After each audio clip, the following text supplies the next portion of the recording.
మూల 1, 2, 3, 4 పాదములు, పూర్వాషాఢ 1, 2, 3, 4 పాదములు, ఉత్తరాషాఢ 1వ పాదము ఈ రాశిలో ఉంటాయి. ఆదాయం 11, వ్యయం 2, రాజపూజ్యత 1, అవమానం 5, అదృష్ట సంఖ్య 3, అనుకూల సంఖ్యలు 1, 3, 5, 6, 9 అదృష్ట తేదీలుగా సంఖ్యలుగా ఉన్నాయి. ఆది గుర బుధ శనివారములు వీరికి అదృష్టవారములు. మూల నక్షత్ర జాతకులు వైఢూర్యమును, పూర్వాషాఢ వారు వజ్రమును, ఉత్తరాషాఢ వారు కెంపు ఉంగరాలు ధరించడం వలన ధన ప్రాప్తి కలుగుతుంది. వ్యాపారాల్లో నష్టం లేకుండా ఉంటుంది. వీరికి సంవత్సరం మొత్తం కూడా వచ్చేటువంటి శుభాశుభ ఫలితాలు చెప్పుకుందాం.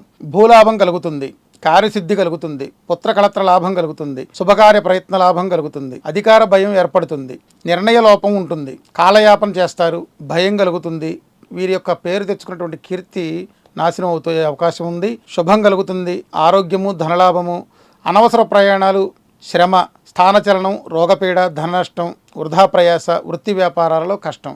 ఇలా ఈ అశుభ ఫలితాలను మనం జయించడానికి, శుభ ఫలితాలను పొందడానికి విశేషమైనటువంటి పరిహారం ఏమిటంటే కాలినడకతో దేవాలయ దర్శనం చేయాలి. ఒక నియమంగా ఒక శనివారం, ఒక ఆదివారం మీ వీలును చూసుకొని ప్రతివారం ఒక నియమంగా దగ్గరలో ఉన్నటువంటి దేవాలయాన్ని కాలినడకతో వెళ్ళి దర్శనం చేయటం వలన, అలాగే కంటి చూపు లేని పేదలకి వారికి కావలసిన పరికరాలు దానం చేయాలి. కంటి చూపు తక్కువగా ఉన్నటువంటి వాళ్ళకి కళ్ళజోళ్ళు దానం చేయటం కానీ ఇటువంటి చేయటం వలన మీకు వచ్చేటువంటి ఈ అనారోగ్యము, ధన నష్టం, వృధా ప్రయాస, రోగపీడ, స్థానచలనం వీటిల్లో మార్పు వచ్చి ఇవి మంచి ఫలితాలుగా మార్పు చెందుతాయి అన్నమాట. గురుదేవాలయం దర్శనం చేయటం వల్ల విశేషమైన ఫలితం కలుగుతుంది. దత్తాత్రేయ స్వామి కానీ, గురువారం నాడు శివాలయ దర్శనం చేయటం వల్ల కానీ విశేష ఫలితం కలుగుతుంది.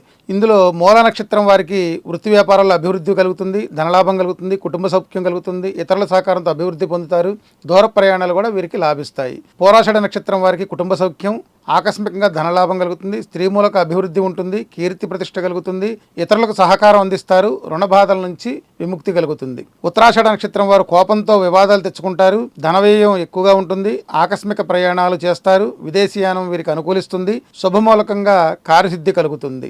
ఈ పరిహారాలు చేసుకుని ఇటువంటి సత్ఫలితాలను పొందవలసిందిగా ఆశిస్తూ